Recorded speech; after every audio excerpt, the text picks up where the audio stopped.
Hello guys, this is मनीषी जांगड़ा। हम कर रहे हैं हिस्ट्री ऑफ इंग्लिश लिटरेचर और हिस्ट्री ऑफ इंग्लिश लिटरेचर में मैं आपको कंप्लीट हिस्ट्री करवा रही हूँ। चाहे फिर इसके अंदर बीच में जो भी राइटर आ रहे हैं उनके बीच का भी डिस्क्रिप्शन मैं आपको दे रही हूँ। सिर्फ मैं जो भी एजेस आ रही हैं सिर्फ उन एज के बारे में बता के हिस्ट्री को ख़त्म नहीं करना चाहती हूँ। मैं डिटेल में हिस्ट्री करवाना चाहती हूँ इंग्लिश लिटरेचर की। तो उसी कड़ी में हमारा ये लास्ट लेक्चर है मिडल एज का। उसमें हम पढ़ेंगे जॉन वाइक्लिफ के जो वर्क हैं, उनकी जो लॉर्ड मोमेंट्स था वो क्या था, और जॉन वाइक्लिफ का की बायोग्राफी क्या है। तो टाइम ना वेस्ट करते हुए स्टार्ट करते हैं। He was described as the morning star of reformation. उनको रिफॉर्मेशन का, सुधारवाद का मॉर्निंग क्या है, उसको सुबह का तारा क्यों कहा जाता है, मॉर्निंग स्टार क्यों कहा जाता है, देखते हैं। John Wycliffe is best known for his first complete translation. उन्होंने पहली बार बाइबल की ट्रांसलेशन की थी इनटू इंग्लिश। किसके अंदर? इंग्लिश में। लेकिन किस में थी? लेटिन में थी। लेटिन से इंग्लिश में ट्रांसलेट की थी। मैं आपको समझा देती हूँ कि वाइक्लिफ ही ऐसे थे कि पहले जिन्होंने ट्रांसलेशन की थी किसकी? बाइबल की। और बाइबल इससे पहले लेटिन लैंग्वेज में थी। सिर्फ क्लैरिक जो पोप होते थे और जो क्लर्जी होते थे सिर्फ वही बाइबल को पढ़ सकते थे और कोई भी बाइबल को नहीं पढ़ सकता था, जनसाधारण नहीं पढ़ सकती थी। तो इन्होंने रिफॉर्मेशन क्यों कहा, इनको मॉर्निंग स्टार क्यों कहा जाता रिफॉर्मेशन का? क्योंकि इन्होंने क्या किया था, जो बाइबल पोप के द्वारा पढ़ी जाती थी वो अपने रूल चलाते थे। वो झूठी बातें भी बता देते थे कि ऐसा बाइबल में लिखा, ये लिखा, वो लिखा। तो उसने ये कहा था कि सिर्फ भगवान की जो चीज़ें लिखी हुई हैं वो जनसाधारण तक पहुंचनी चाहिए। हर आदमी को बाइबल पढ़ने का हक होना चाहिए, हर किसी को सच्चाई जानने का हक है। ये बात सोचकर वाइक्लिफ ने लैटिन से इंग्लिश में ट्रांसलेट किया बाइबल को, और इससे उनका विरोध भी काफ़ी हुआ और उनको जेल में भी डाला गया। लेकिन फिर भी इन्होंने बाइबल की ट्रांसलेशन की। ठीक है, तो यहीं से हम आगे पढ़ते हैं। ये मैंने आपको थोड़ा ओवरव्यू दिया उसका। अब शुरू करते हैं। वाज प्रोबेबली बोर्न अराउंड 1330, यानी कि उनका जो जन्म है वो कब हुआ है? 1330 में, इन यॉर्कशायर विलेज में। That probably gave him the surname. Yorkshire जहाँ जो उसका विलेज का नेम है, इसी से उनको सरनेम भी मिला था, Wycliffe. Therefore his name is sometimes is Wycliffe. और कभी कभी इसलिए उनका जो नाम है वो क्या है? वाइक्लिफ है। यानी कि उनका जो सरनेम वाइक्लिफ है वो उनको उसके यॉर्कशायर विलेज से मिला है। नेक्स्ट है, he was educated at the university of Oxford. वो ऑक्सफोर्ड यूनिवर्सिटी के अंदर उनकी एजुकेशन हुई। Here he was educated in theology. Theology होता भी धर्मशास्त्र। धर्मशास्त्र के अंदर उन्होंने शिक्षा प्राप्त की। He became prepared for the priesthood. और वो पुजारी बनने के लिए तैयार हो गए।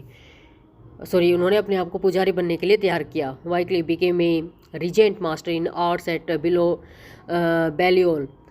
वो एक रीजेंट मास्टर बने आर्ट के। कहाँ पर? बैलियोल में, 1360 में। एंड वो जो appointed master of the college, और कॉलेज में उनको एक मास्टर अपॉइंट किया गया। बट ही रिजाइंड, परंतु उन्होंने एक साल बाद 1361 में ही रिजाइन कर दिया टू बिकम विकार ऑफ फेलिंगम। लेकिन विकार में जो होता है पादरी, यानी कि उन्होंने अपने मास्टर के कॉलेज में मास्टर के पद से इस्तीफा देकर वे फेलिंगम में एक विकार बन गए, यानी पादरी बन गए। ठीक है भाई। He became a bachelor of divinity about 1360 and doctor of divinity in 1372। वो क्या बन गए? उन्होंने जो ग्रेजुएशन की उसमें किस में की? डिविनिटी होता है देवता, डिविनिटी में। अबाउट कब की? 1369 में। And A doctor of divinity, और देवता के डॉक्टर कब बने? 1372 में। इन 1374 में किंग एडवर्ड थर्ड। अब देखो इसके पास जो राजा था वो था Edward third. Appointed him rector of Lutterworth. उनको लूटनवर्थ का रेक्टर अपॉइंट कर लिया गया। And later made him part of deputation to meet a papal होता है भी जो पोप होते हैं, और डेपुटेशन होता है शिष्टमंडल। A later made him the part of a deputation. उनको एक शिष्टमंडल का क्या बना दिया गया? पार्ट बना लिया गया। To meet a papal deputation. किस से, जो पेपल यानी कि जो पोप का शिष्टमंडल था उससे मिलने के लिए उनको क्या बना दिया गया, शिष्टमंडल का पार्ट बना लिया गया। ठीक है, एट ब्रुसेल में, यानी कि जो पोप का जो की मीटिंग थी, पोप का जो शिष्टमंडल आने वाला था, उसमें इनको एक पार्ट बना लिया कि शिष्टमंडल के लोगों से उनको मिलना है, बातचीत करनी है। समझ गए। Wycliffe was suppose to negotiate differences between king and the pope. अब वाइक्लिफ ने को क्या समझा जाता था कि वो निगोशिएट यानी कि डिफरेंसेस, बातचीत करके डिफरेंसेस को दूर करता था, किसके, किंग और पोप के बीच में। अबाउट दिस टाइम, इस time Wycliffe began to argue for a dominion founded on grace. उन्होंने अब तर्क करना शुरू किया।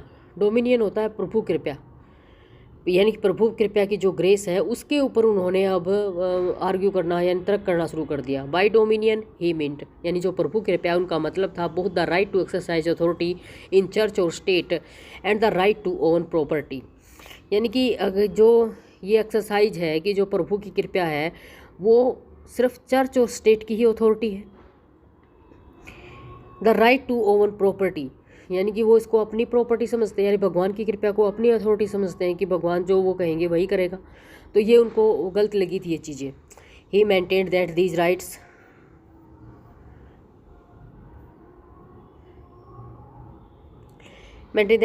वर given to me man directly from God. उसने कहा था कि ये जो राइट्स हैं, ये जो अधिकार हैं भगवान की कृपा के, ये भगवान ने डायरेक्टली किसको दिए हैं, मैन को दिए।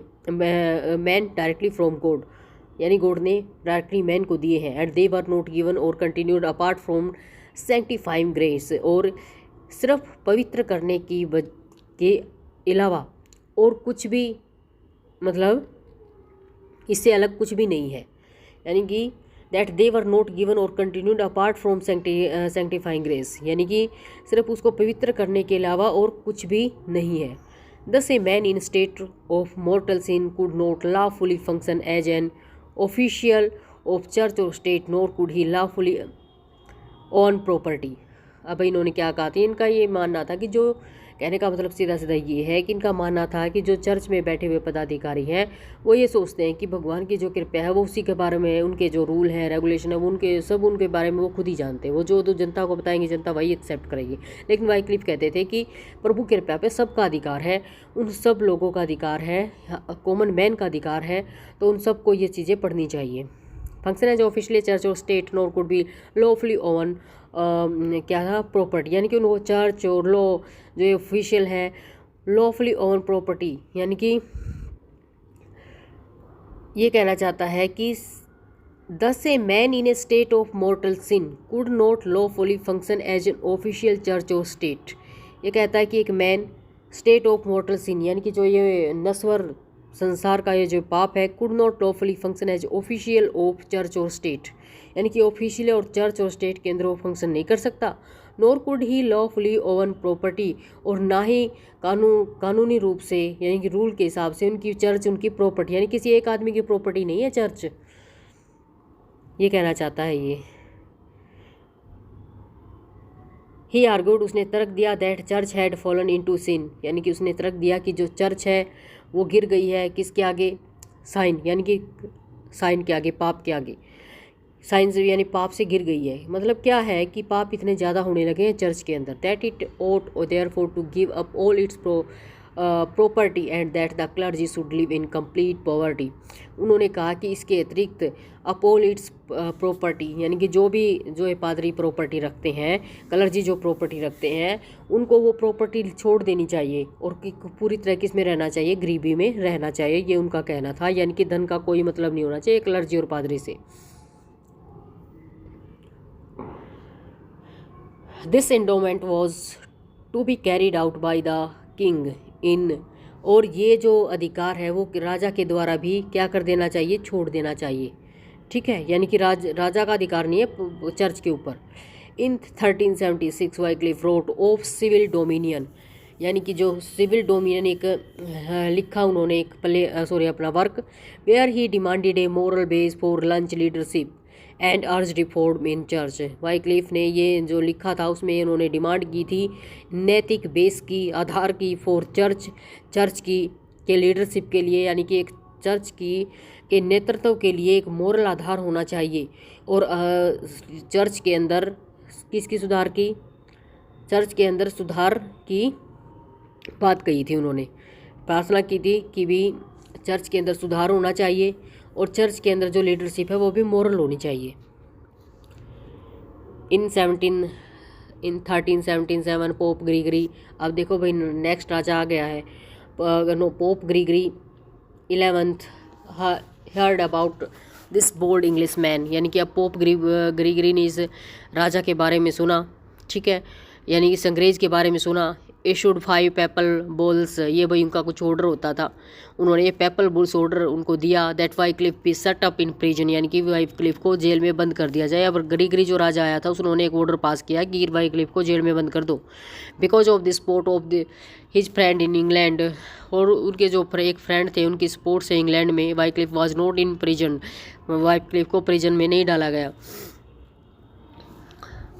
But he was brought to trial in England, परंतु उनको ट्रायल के लिए, केस के लिए उनको किसके लिए इंग्लैंड में 1378 में लाया गया। During the trial Wycliffe openly attack the authority of the pope. अब जब ट्रायल चल रहा था, यानी कि जो केस चल रहा था, उसके अंदर भी वाइक्लिफ डरे नहीं, उन्होंने ओपनली अटैक किया पोप की जो अथॉरिटी है उसके ऊपर, यानी कि पोप का जो अधिकार है उनके ऊपर। However pope Gregory's death and the rule of law young king Richard second spread confusion all around. और इसके अतिरिक्त जो पोप ग्रीगरी की तो डेथ हो गई अब, और किसका राज्य आ गया, न्यू किंग रिचर्ड सेकंड का आ गया। उन्होंने confusion spread confusion all around, उन्होंने हर जगह कन्फ्यूजन फैला दिया। Lead to the dissolution of the trial, और ये जो ट्रायल था इसको उन्होंने भंग कर दिया, ठीक है। इन 1382 Wycliffe was expelled from Oxford university. अब उनको ऑक्सफोर्ड यूनिवर्सिटी से भी 1382 में निकाल दिया गया, because of his opposition to traditional church doctrine. Doctrine होते हैं मत, यानी कि जो चर्च के जो मत थे उनके खिलाफ थे वाइक्लिफ, इसलिए उनको कहाँ से निकाल दिया गया, ऑक्सफोर्ड यूनिवर्सिटी से भी निकाल दिया गया। Wycliffe become more determined to translate religious scripture into English so that common people could understand without the mediation of the priest और चर्च अथॉरिटीज़। अब क्या हो गया, जब उनको निकाल दिया तो अभी और ज़्यादा पक्के हो गए कि उनको ट्रांसलेट करना है बाइबल का, किस में डिटरमाइन, यानी कि और दृढ़ निश्चय हो गए ट्रांसलेट जो धार्मिक स्क्रिप्चर है उनको क्या करने में, ट्रांसलेट करने में इनटू इंग्लिश में, सो दैट ताकि कॉमन पीपल कुड अंडरस्टैंड, ताकि कॉमन लोग जो कॉमन पीपल है वो उसको समझ सके विदाउट द मेडिएशन होता है जो बिचौलिए होते हैं उनकी बजाय, ऑफ द प्रीस्ट, यानी कि जो प्रीस्ट के बिचौलिए उनके बिना कॉमन मैन इसको समझ सके, और चर्च अथॉरिटी, यानी कि जो बिचौलिए हैं, पादरी हैं, जो प्रीस्ट हैं, उनके बिना कॉमन मैन किसको समझ सके, बाइबल को समझ सके।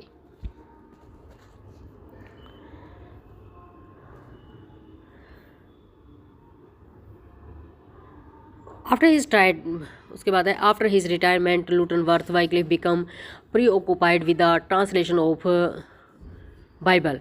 वाइक्लिफ बिकम प्री हो, यानी कि बिजी हो गए फिर से ट्रांसलेशन में, बाइबल की ट्रांसलेशन में प्री ऑक्यूपाइड होता है बिजी हो जाना। He was the first person in history to undertake the task of production of vernacular translation of Bible, यानी कि वो हिस्ट्री में पहले आदमी थे जिन्होंने वर्नाकुलर होता है जो कॉमन लैंग्वेज होती है लोगों की, जो डायलेक्ट होती है, यानी कि उसमें ट्रांसलेशन करने का निर्णय लिया। वो ऐसे पहले आदमी थे किसका, बाइबल का, यानी बाइबल को पहली बार वर्नाकुलर लैंग्वेज में ट्रांसलेट करने का निर्णय लेने वाले वो पहले आदमी थे। वर्नाकुलर क्या थी, वहाँ की इंग्लिश थी। However he was unable to finish this task, इसके तरीके वो काम को कंप्लीट नहीं कर पाए, यानी कि वो बाइबल को पूरा का पूरा ट्रांसलेट नहीं कर पाए। The translation was later completed by Wycliffe's disciple होते हैं शिष्य। बाद में इसका ट्रांसलेशन किसने किया, Wycliffe. Was later completed by Wycliffe disciple, Wycliffe के जो डिसिपल थे निकोलस ऑफ हेरोल्ड और जॉन परवे, इन दोनों के द्वारा वाइक्लिफ को क्या किया गया, कंप्लीट किया गया। वाइक्लिफ हेल्थ डेटेरियोरेटेड में होता ख़राब होना, in the later year of his life, उसकी जो लास्ट के 2 दिन थे उसकी लाइफ के उसमें ख़राब होनी शुरू होगी। ही प्रोबेबली स्ट्रोक अराउंड 1384 और उनको एक अटैक आया 1384 में while he was hearing mass in his church, जब वो लोगों को सुन रहे थे चर्च में। And these days later he died, और 3 डेज लेटर, और 3 दिन के बाद वो मर गई। ही वॉज बुरीड एट लूटनवर्थ, उनको लूटनवर्थ में दफना दिया गया। However 1415 afraid spelled Wycliffe's grave would become a religious scene, यानी कि ये सोचा गया कि कहीं जो spelled Wycliffe grave would become a, कि जो वाइक्लिफ की जो क्या है कबर है वो सीन एक मंदिर का रूप ना ले ले। The council of the Constance, जो काउंटेंस थे वहाँ पे गेव ऑर्डर, उन्होंने ऑर्डर दिया that his body should be dug up, उसकी बॉडी को निकाला जाए, and throw into the river, river में फेंक दिया जाए। His ashes were thrown in the swift river in 1428, और उसकी जो राख थी, उसकी चिता की सॉरी उसकी जो राख थी उसको कहाँ पर, स्विफ्ट रिवर के अंदर 1428 में फेंक दिया गया। ठीक है, अब देखो बेचारे के साथ क्या हुआ, कितना अच्छा इन्होंने काम किया था, बाइबल को ट्रांसलेट किया था, लेकिन अच्छे लोगों के साथ हमेशा बुरा ही होता है। तो इन्होंने इनकी ग्रेव को भी, इनकी जो कब्र थी उसको भी खोद कर वहाँ से निकाल दिया गया, कहीं ये मंदिर का रूप ना ले ले, लोग इसकी पूजा ना करने लगे, उसको वहाँ से निकाल कर उसको कहाँ पर फेंक दिया गया, स्विफ्ट रिवर के अंदर फेंक दिया गया। ठीक है, अब वाइक्लिफ की बाइबल क्या थी भाई। In the late 14th century the Holy Bible was translated from Latin into Middle English by John Wycliffe। ये पता है आपको, 14th century में होली जो पवित्र बाइबल है उसको ट्रांसलेट किया गया लेटिन से इंग्लिश में, मिडिल इंग्लिश में। तो यद्यपि the undertaking was his, the entire Bible was not translated bye Wycliffe, यानी कि ये काम तो उन्होंने लिया था, अंडरटेक तो उन्होंने किया था बाइबल को ट्रांसलेट करने का, लेकिन वो पूरी की पूरी बाइबल को ट्रांसलेट नहीं कर पाए थे। बाद में उनके डिसिपल ने इसको कंप्लीट किया था, ये as you know very well. Next, translation was carried out under wife inspiration and guidance by Nicholas Hope, Harold and John Purvey। Translation का काम किसके द्वारा, किसकी गाइडेंस में, उनकी वाइफ की इंस्पायरेशन में और गाइडेंस में हैरोल्ड और जॉन परवे के द्वारा कंप्लीट किया गया। Next, the need for the translation arouse, और जो ट्रांसलेशन के थी वो क्या ज़रूरत पड़ी थी इसको ट्रांसलेट करने की। Arouse because Wycliffe the Bible as the sole authority of the combating the corruption in the church. क्या हो गया था, जो नीड ज़रूरत पड़ी थी ट्रांसलेशन की, क्यों, क्योंकि बाइबल केवल अथॉरिटी, यानी कि अथॉरिटी बन गया था करप्शन का, यानी कि जो चर्च की करप्शन थी, चर्च में जो लोग थे उनकी करप्शन, यानी कि जो वो पाप कर रहे थे चर्च के अंदर जो लोग थे, सिर्फ उनकी प्रॉपर्टी बन गया था। Also he believed that each layman, इस लेमैन होता भी, जो कॉमन मैन होता उसको लेमैन बोलता, ought to know God's law as codified in the Bible. और वो क्या चाहते थे कि जो प्रत्येक जो कॉमन मैन है उसको जानना चाहिए लॉ को, यानी कि जो नियम कोडिफाइड, जिनको कोडिफाई किया गया है बाइबल में, यानी कि बाइबल में जो भी नियम लिखे गए हैं, जो सच्चाई लिखी गई है, उसको सभी कॉमन मैन को जानना जरूरी है, इसलिए इसको ट्रांसलेट किया वाइक्लिफ ने। According to Knighton Wycliffe, the translating Bible made it the property of the masses and common to all. अब जो नाइटन थे, Wycliffe translating Bible made it the property of the masses, उसने क्या किया, इसको जन समूह की प्रॉपर्टी बना दिया, कॉमन मैन की प्रॉपर्टी बना दिया। And more open to the even to women, और वोमेन, इवन वोमेन भी इसको पढ़ सकती थी, who were able to read, and formerly it had been even to the scholarly and most learn of the clergy, और जो क्या थे, इट हैड इवन, यानी कि जो बहुत ज़्यादा विद्वान थे और जो लर्नड, यानी कि जो पढ़े लिखे क्लर्जी थे वो भी इसको पढ़ सकते थे। स्मार्ट फैक्ट पढ़ते हैं, क्या क्या दिए हुए हैं देखो। जो लोलार्डी थे भाई, मेडिवल रिफॉर्म मूवमेंट हुआ था, जिनको लोलार्डी किसको कहा जाता, लोलार्ड कहा जाता था, इनके जो फॉलोवर थे किसके, वाइक्लिफ के। वाज मेडिवल रिफॉर्म मूवमेंट, यानी कि सुधार आंदोलन था, जो अटैक करता था विश्वास के ऊपर, और प्रैक्टिस, यानी चर्च की जो प्रैक्टिस थी और जो विश्वास था उसके ऊपर ये अटैक करता था। विलियम लैंगलैंड क्वेश्चन कैसे अटैक करता था, वो कहता था कि जो ये भ्रष्ट पोप है इनको हटाओ, और जो इसके बाइबल के नियम है वो कॉमन मैन को भी पढ़ने का उनका हक होना चाहिए। William Langland question the value of intelligence pilgrims attack clerical. अब देखो विनी ब्लैंकलैंड ने भी क्वेश्चन उठाया था पिलग्रिम्स के ऊपर, क्लैरिकल जो करप्शन था और डिसइंटोमेंट, सब के ऊपर उन्होंने भी आवाज़ उठाई थी। John Wycliffe known as the morning star of the reformation of the earliest opponent of the papal authority influencing secular power, John Wycliffe and the Lollard movements. अब देखो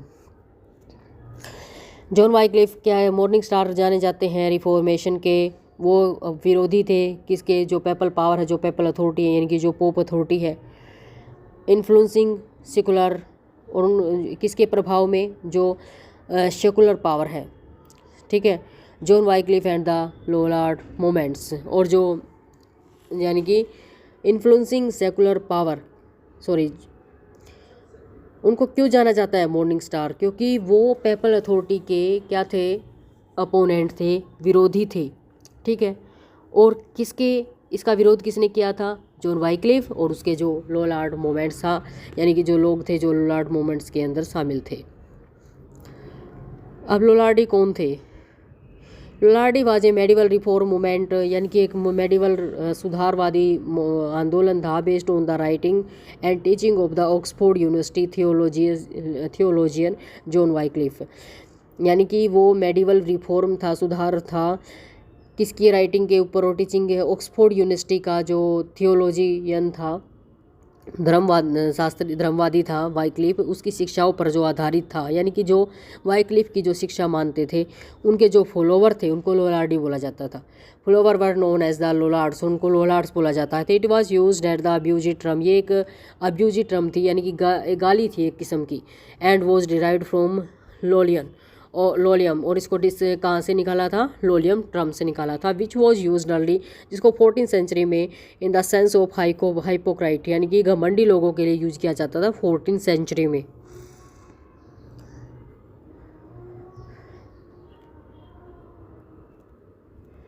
वाइक्लिफ्स फॉलोवर्स और the Lollards not only attack many beliefs and practice of the church, उन्होंने सिर्फ जो church के अंदर जो belief और प्रैक्टिस थी उन्हीं के ऊपर अटैक नहीं किया, but also demanded social reform, और उन्होंने सामाजिक जो क्या था सुधार थे उनके लिए भी उन्होंने डिमांड की।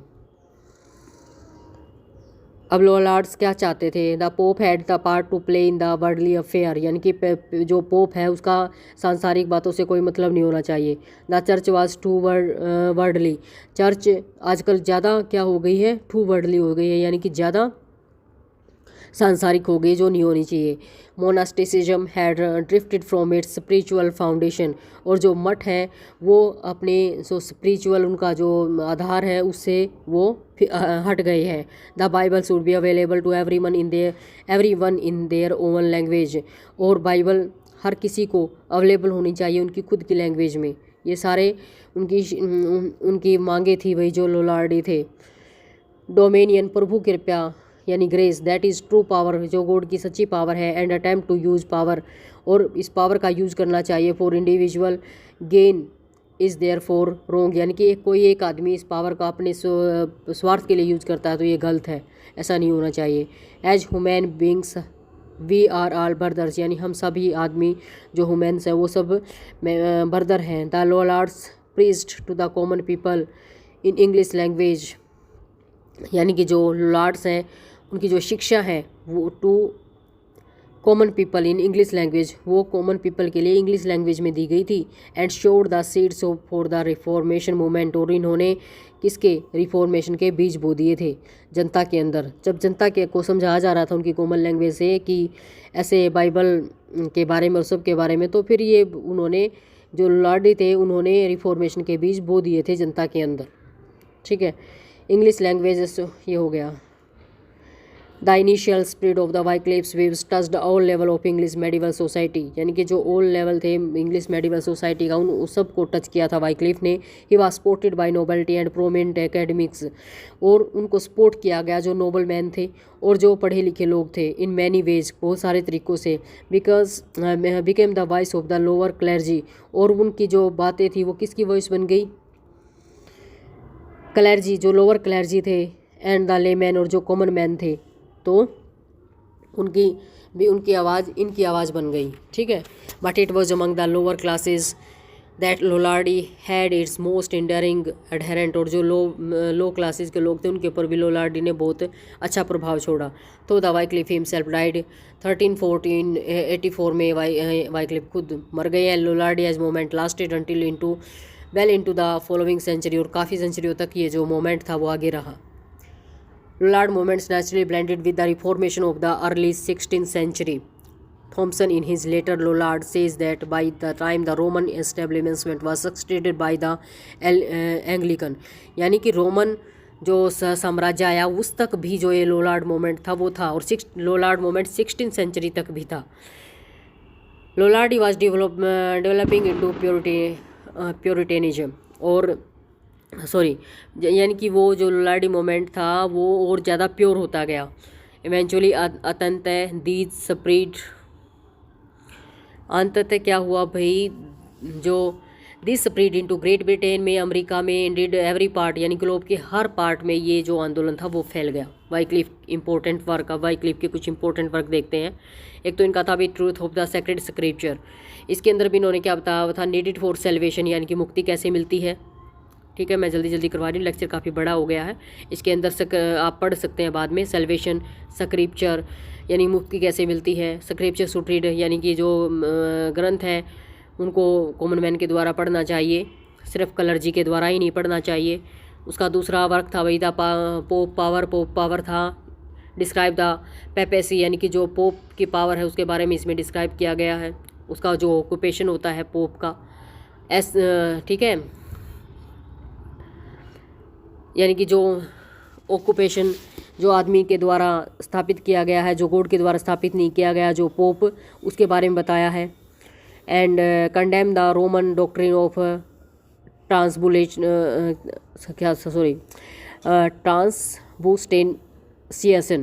यानी कि रोमन के अंदर जो मत थे उनकी भी निंदा की है इन्होंने। और ऑन द